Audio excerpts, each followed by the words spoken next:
بیان چل رہا تھا، 10 شرطیں بیان ہوئی تھی کہ جو جماعت کے لیے ضروری ہیں، اگر ان میں سے کوئی شرط نہیں پائی جا رہی تو جماعت ہی ٹھیک نہیں ہوگی۔ 11ویں شرط جماعت کے لیے یہ ہے کہ جو امام ہو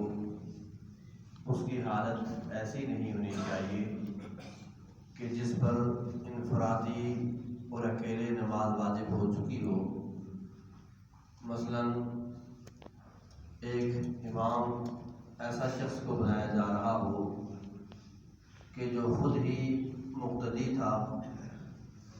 اور وہ اکیلے کوئی ایک رکعت پڑھ رہا تھا جو آخر میں رہ گئی تھی، یا 2 رکعتیں اس کی جو رہ گئی تھی وہ پڑھ رہا تھا، تو ظاہر ہے کہ اب جو بقیہ 2 رکعتیں یا 3 رکعتیں یا 1 رکعت ہے، اس میں تو خود اس کے ذمہ اکیلے نماز پڑھنا واجب ہے۔ اس رہی ہوئی رکعتوں میں کسی کی اقتدا کرنا اس کے لیے درست نہیں،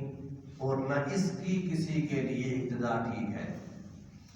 یعنی کوئی نہ اس کا مقتدی بن سکتا ہے اور نہ یہ کسی کے امام بن سکتا ہے۔ تو اس لیے امام کی حالت ایسی ہونی چاہیے کہ اس کے اندر خود ہی اکیلے نماز پڑھنا واجب نہ ہو، اور اسی طرح امام ایسا شخص کو بنایا جائے کہ نہ وہ خود حقیقتاً مقتدی ہو یا نہ وہ حکماً مقتدی ہو، یعنی جو خود کسی کے پیچھے کھڑا ہے نماز پڑھ رہا ہے تو ظاہر ہے کہ کسی کی امامت نہیں کر سکتا،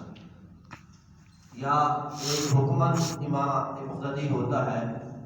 کہ جس نے امام کے ساتھ نماز شروع کی،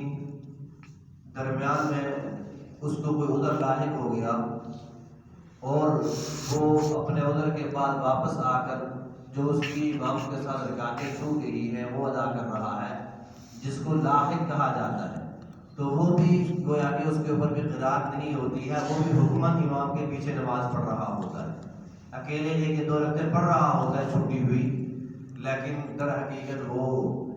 دوسرے کی ابتدا میں ہوتی ہے، وہ گویا کہ مقتدی ہے، تو اس لیے اس کے اوپر قرات بھی نہیں ہوتی ہے۔ تو اس لیے فرمایا کہ ایسے شخص جو حقیقتاً یا وہ مقتدی ہو یا حکماً مقتدی ہو، اس کی امامت بھی ٹھیک نہیں ہے، اس کی ابتدا میں نماز پڑھنا درست نہیں ہے۔ اور کل جو ایک شرط بیان ہوئی تھی کہ امام کی حالت اقویٰ ہونی چاہیے مقتدی سے، وہ بہت سارے اس کے لیے صورتیں بیان ہوئی ہیں۔ ایک صورت اس کے لیے یہ ہے کہ امام کی نماز افضل ہونی چاہیے، اگر امام کی نماز مقتدی سے افضل نہیں ہے تو پھر اس کی اقتدا کرنا ٹھیک نہیں ہے، یعنی فرض کیا کہ امام نفل پڑھ رہا ہے اور مقتدی پیچھے فرض کی نیت اس کے پیچھے باندھ رہا ہے، تو ظاہر ہے کہ مقتدی کی نماز اقویٰ ہے، افضل ہے، اعلیٰ ہے بنسبت امام کے نفلوں سے، تو اس لیے اعلیٰ ادنا کی ابتدا نہیں کرے گا۔ اسی طرح ایک مقتدی ایسا ہے کہ وہ جو قرات کرنا جانتا ہو اور وہ ایک ایسے شخص کے پیچھے کھڑا ہو گیا کہ جو قرات نہیں جانتا، وہ امی ہے،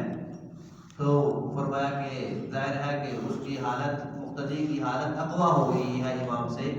امام کی اقویٰ ہونی چاہیے، تو اس لیے فرمایا کہ ایسا اپنے سے افضل اور اعلیٰ کے پیچھے ادنا کے پیچھے اعلیٰ کی نماز نہیں ہوتی ہے۔ اسی طرح امام کیا ہے، معذور ہے، اور مقتدی معذور نہیں ہے، صحیح ہے، تو ظاہر ہے کہ صحیح اقویٰ ہے اور امام جو ہے وہ ادنا ہے، تو لہٰذا اس کی اقتدا ٹھیک نہیں ہوگی۔ یا اسی طرح جو مقتدی ہے اس کا عذر کم ہے اور امام کا عذر زیادہ ہے، تو ظاہر ہے کہ اس اعتبار سے بھی جو کہ امام کی حالت مقتدی سے اقویٰ نہیں رہی، کمزور ہو گئی ہے، تو اعلیٰ کی اور اقویٰ کی ابتدا اضعاف اور کمزور کے پیچھے کیا ہوگی، ٹھیک نہیں ہوگی۔ اسی طرح وہ شخص کے ایک شخص بالکل ننگا ہے، اس کے پاس وہ کپڑے وغیرہ بس دستیاب نہیں، سطر ڈھانپنے کے لیے بھی نہیں ہے، اور مقتدی کے پاس اتنے ہیں کہ وہ سطر ڈھانپ سکتا ہو، تو ظاہر ہے کہ جس کا سطر ڈھانپا ہوا ہے اس کی حالت اقوا ہے،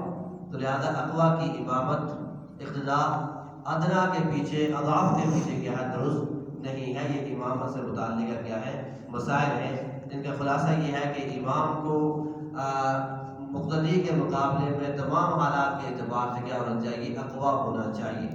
یا کم از کم بنیادی شرائط کیا ہے،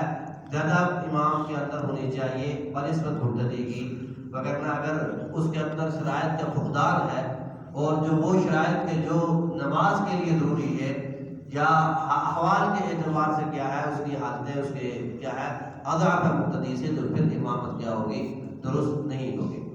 اس طرح جماعت کے معاملے میں یہ ہے کہ جماعت ثانیہ کسی مسجد میں دوسری جماعت کرائی جا سکتی ہے یا نہیں کرائی جا سکتی، تو بلکہ اس سے پہلے مسئلہ یہ ہے کہ جماعت کا حکم کیا ہے۔ تو فرمایا کہ جماعت ہمارے نزدیک یعنی فقہ حنفی میں یہ سنت مؤکدہ ہے، قریب الی الواجب ہے، سنت مؤکدہ قریب الی الواجب ہے۔ تو یہ جماعت یہ فرض نمازوں میں اور عیدین میں اور جمعہ میں یہ شرط ہے اور واجب ہے، اس کے بغیر کیا ہے، بلکہ جمعہ اور عیدین کے لیے جماعت شرط ہے۔ اگر کوئی آدمی جمعہ یا عید پڑھے گا اور امامت اور اس کے بغیر، جماعت کے بغیر پڑھے گا، تو اس کی عید کی نماز نہیں ہوگی۔ اگر کوئی آدمی جمعہ پڑھنا چاہے گا تو وہ جماعت کے بغیر اکیلا پڑھے گا، تو ظاہر ہے کہ جمعہ نہیں ہوگا۔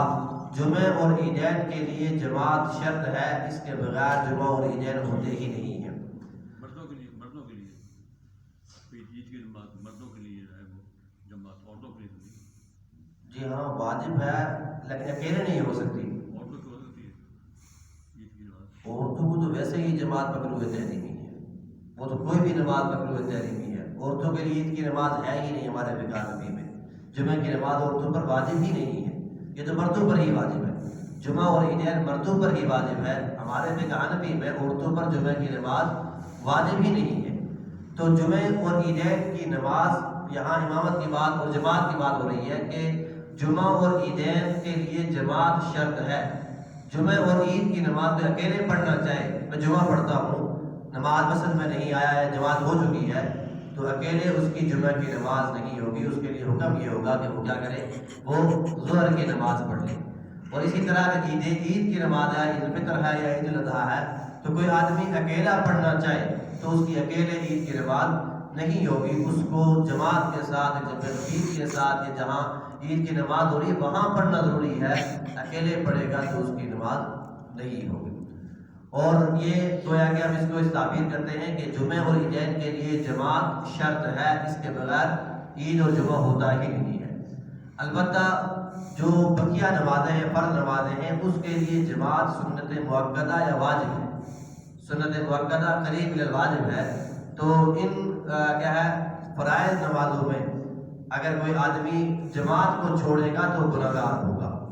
البتہ جماعت کے بغیر اکیلے اگر وہ نماز پڑھنا چاہے گا تو اس کی اکیلے نماز ادا ہو جائے گی، نماز اسی طرح ہی ہوگی، لیکن جماعت کو ترک کرنے کی وجہ سے یا خصوصاً بلا عذر ترک کرنے کی وجہ سے کیا ہوگا، ایک واجب کو ترک کرنے والا اور واجب کو چھوڑنے والا ہوگا۔ اور تراویح کے لیے جماعت سنت مؤکدہ ہے، تراویح کے لیے جماعت سنت مؤکدہ ہے، یعنی تمام کیا ہے، اسلاف کی، صحابہ کی یہ سنت ہے، تو اس لیے آپ صلی اللہ علیہ وسلم سے بھی ثابت ہے، تو یہ سنت مؤکدہ ہے، اس میں جماعت کا اہتمام ہونا چاہیے۔ اگر کسی آدمی نے اس کا اہتمام نہیں کیا، اکیلے پڑھ لی، تو تب بھی کیا ہو جائے گا، درست ہو جائے گا۔ لیکن سنت مؤکدہ کو چھوڑنے کا معمول بنانا یہ کیا ہے، جائز نہیں ہے۔ ایسا آدمی کہ جو مستقل معمول بنا لیتا ہے، عادت بنا لیتا ہے کہ وہ تراویح کو جماعت کے ساتھ پڑھتا ہی نہیں ہے، تو ایک سنت کو مستقل طور پر نظریے اور عقیدے کے اعتبار سے یا عملاً مستقل چھوڑنے کی وجہ سے کیا ہوگا، گنہگار ہوگا۔ ہاں کبھی کبھار اگر کسی عذر کی بنیاد پہ رہ جائے تو اکیلی پڑھی جا سکتی ہیں، اکیلی پڑھنا بھی جائز ہو جائے گا۔ اور اس طرح کسوف کی نماز اور وطر کی نماز، رمضان المبارک کسوف ہوتا ہے سورج گرہن پہ ایک نماز پڑھی جاتی ہے، تو وہ نماز جماعت کے ساتھ پڑھنا یہ مستحب ہے۔ اسی طرح رمضان المبارک میں وطروں کی جماعت بھی مستحب ہے، وطروں کی جماعت بھی رمضان میں مستحب ہے، اور جو سورج گرہن پر نماز کسوف پڑھی جاتی ہے وہ بھی کیا ہے، سنت مؤکدہ ہے۔ اور غیر رمضان میں وطروں کی جماعت کرانا یہ مکروہ تنزیہی ہے، رمضان میں مستحب ہے اور غیر رمضان میں وطروں کی جماعت کرانا یہ مکروہ عمل ہے، مکروہ تنزیہی ہے۔ اگر اس کے اوپر کیا ہے، کوئی مواظبت کے ساتھ مستقل طور پر روزانہ جماعت کرتا ہے تو اس کا یہ حکم ہوگا۔ اور ایک ہوتا ہے خسوف، چاند گرہن کے اوپر نماز پڑھی جاتی ہے، تو چاند گرہن کے موقع پر جماعت کرنا یہ مکروہ تنزیہی ہے، بلکہ مکروہ تحریمی ہے۔ چاند گرہن کے موقع پر جماعت کرانا، جماعت سے نوافل پڑھنا یہ کیا ہے، مکروہ تحریمی ہے، گویا کہ جائز نہیں ہے۔ اسی طرح بقیہ جتنے بھی نوافل ہیں، چاہے وہ تسبیح ہو یا ویسے نوافل ہو، تمام نوافل کی جماعت کرانا بھی یہ کیا ہے، فقہ حنفی میں یہ مکروہ تحریمی ہے، جماعت نفلوں کی جماعت کرانا بھی کیا ہے، جائز نہیں ہے۔ اور جتنی بھی جماعت کی جو نماز ہے فرضوں کی، وہ اذان اور اقامت کے ساتھ پڑھی جائے گی، اور بقیہ جتنی بھی کیا ہے، خسوف اور کسوف کا جتنی بھی نمازیں ہیں یہ بغیر اذان اور اقامت کے پڑھی جائے گی۔ تو یہ جماعت کے حوالے سے مخصوص مسائل تھے، انشاءاللہ تعالیٰ مخصوص مزید مسائل کو درس میں بیان کریں گے۔ اللہ تعالیٰ سے دعا کہ جو کہا سنا اس کے اوپر عمل کی توفیق